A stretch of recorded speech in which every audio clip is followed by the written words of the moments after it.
Dear residents of Punggol East, in the past 2 weeks, I've had a chance to know many more of you, and I got to find out that many more who actually stayed in the same place in Lorong Cheng Lim when I was born. An uncle whom I came across along the road remembered the house where I used to stay. Another uncle I came across at the bus stop was driving the same bus route as my dad when he was still working. It gave me such a warm feeling to be back to where it all started for me. And I thank you for the warm welcome.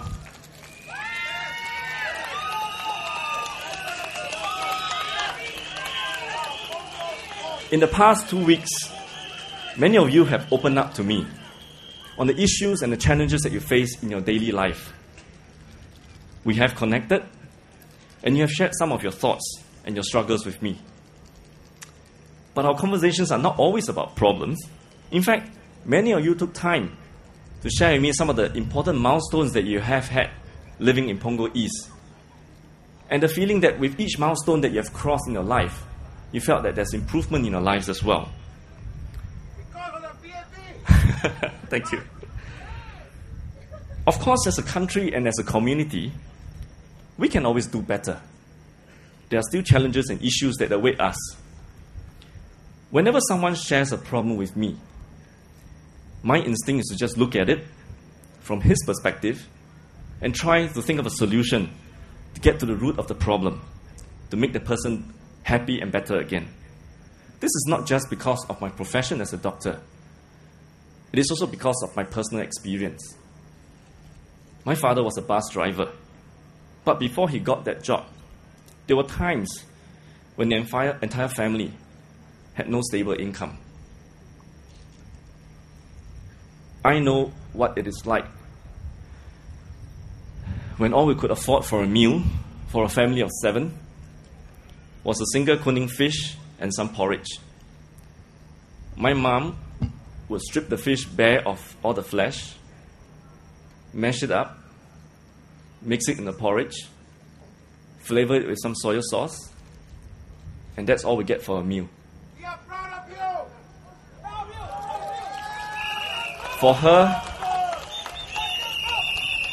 For her, she would just take the bare bones, the head and the tail, because she believed in giving and saving the best for us. There were times where we could not even afford this. And those were the days where a tin of biscuit given by my uncle would be the ration for the whole family for a couple of weeks. I say this not to raise your eyebrows, nor to make the headlines, but to make the point that families, even today, can get stuck in a rut. And unless systems are put in place to help them, to give them a leg up, this cycle can never be easily broken.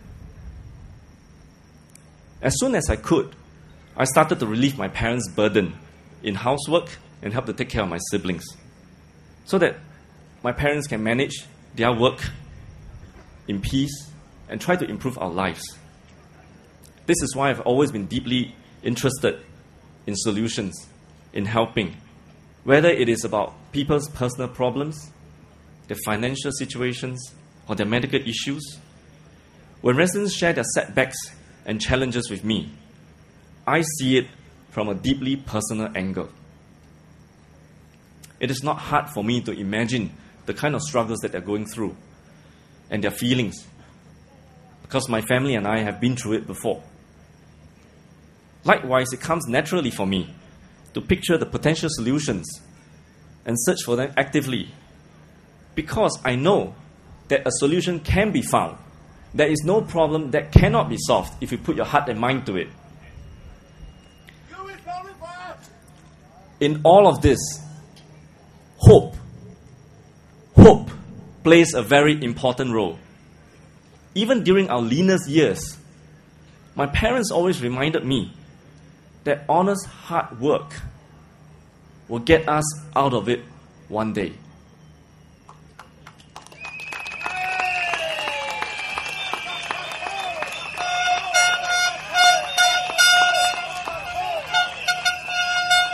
And because society provided the means, we are able to do so.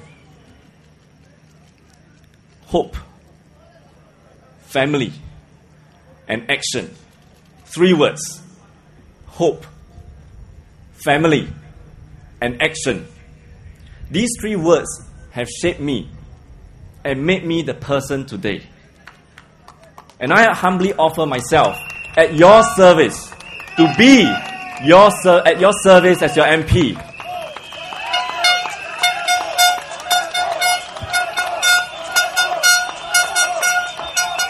I know the Singapore story can continue.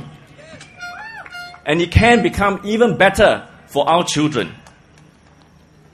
I want to recreate the ingredients that our children can use to write the most exciting chapter in this Singapore story. Regardless of their race, language, or religion. Regardless of their financial and family background.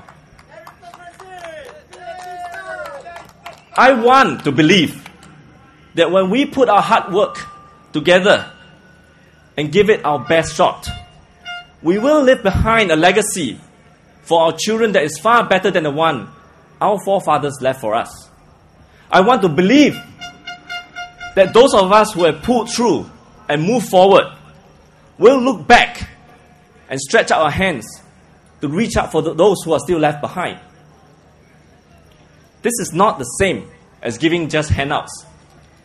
One resident I came across in the last week or so told me that despite being in financial difficulty, handouts are not what he needs. He wants an environment that can help him break his cycle and find a breakthrough in his life. This is why, as the saying goes, you give the man a fish, you feed him for a day. You teach the man to fish, you feed him for a lifetime.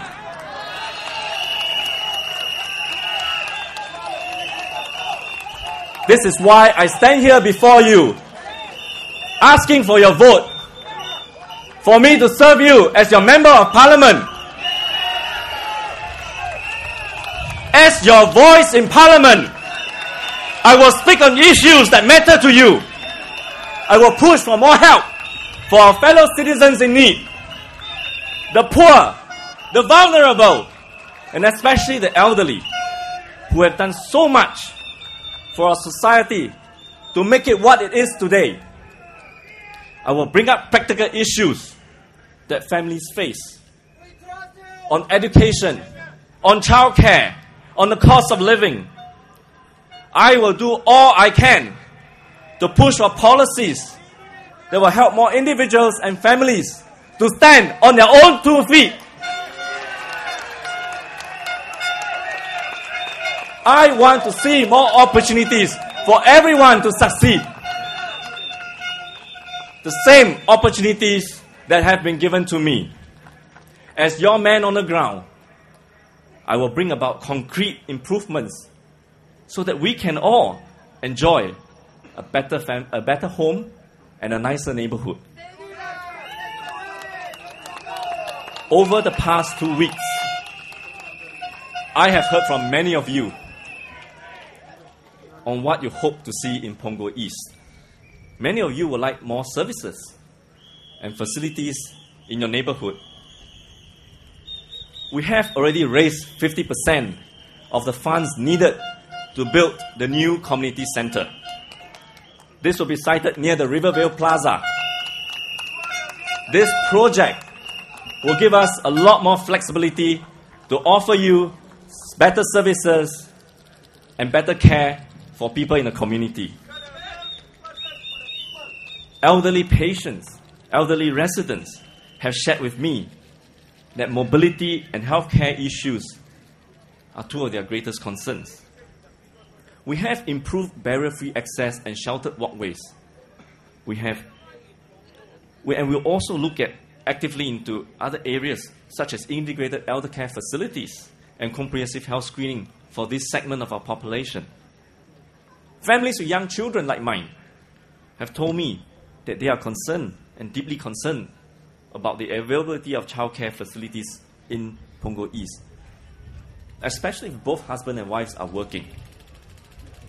We are planning to extend the capacity of the childcare center at Block 195, and will build more childcare facilities in our community to cater to the needs. I will also ask the Ministry of Education to expand after-school care within our schools here, so that the logistic challenges of parenting, caring for our children, can be relieved from their hands. For families experiencing difficulties, we will continue our monthly food distribution program. But more importantly, we will set up a job placement center to help them get back on their own 2 feet.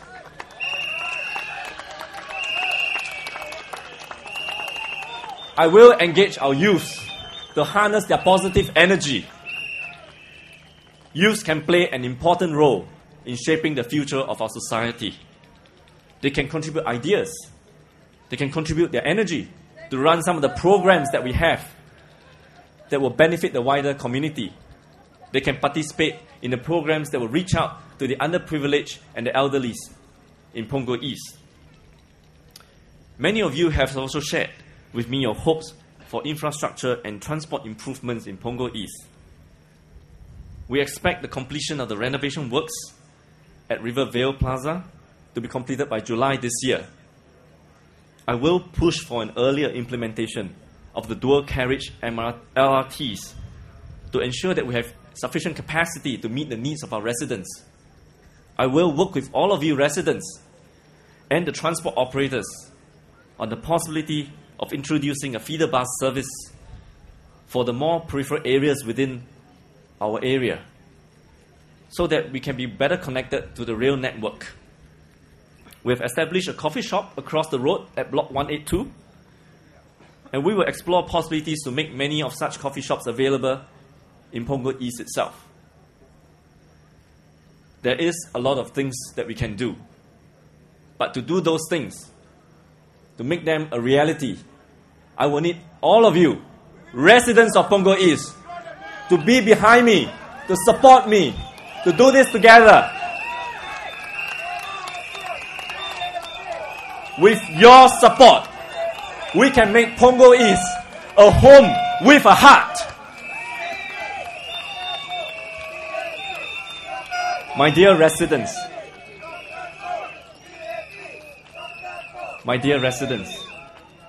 I cannot predict what the future will hold for us 20, 30 years down the road. But I know that we did not get here today by chance. We got here because our forefathers before us worked hard to turn kampongs like Punggol, into a garden city. I know that if we want a better future for our children, if we want to give them the assurance of a bright future, we have to build on the foundations that the previous generations have built for us. We have to work harder to meet the challenges of the future. Voters of Punggol East, I stand here before you to ask you for your support, to vote for me, to let me be a voice of change and progress in Parliament. Vote for me. Vote for PAP. Thank you. Thank you.